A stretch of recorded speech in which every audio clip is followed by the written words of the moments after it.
Video mesum ramai beredar melalui WhatsApp Group. Bahkan sebuah akun Facebook menyebut pemeran dalam video itu adalah mahasiswa berinisial MT dan menyertakan fotonya. Tak terima, perempuan tersebut langsung melapor ke Polda Bali.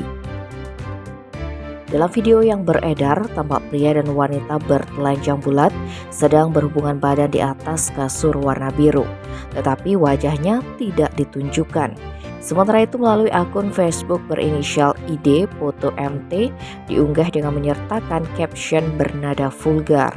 Bahkan dibeberkan kalau video yang tengah beredar disebar oleh mantan pacar dari mahasiswi universitas swasta itu.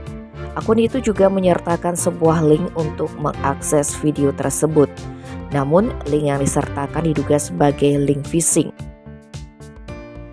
Minat masyarakat terhadap video tak senonoh dimanfaatkan sebagai pengelabuan agar mau mengklik link tersebut.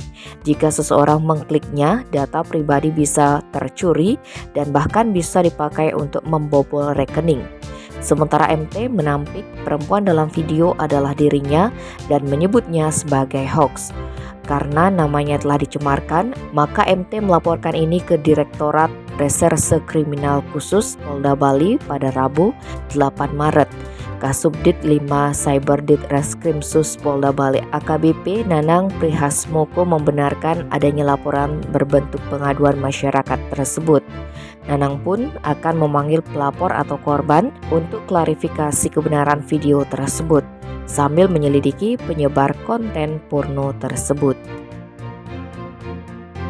Tim Bali Express melaporkan.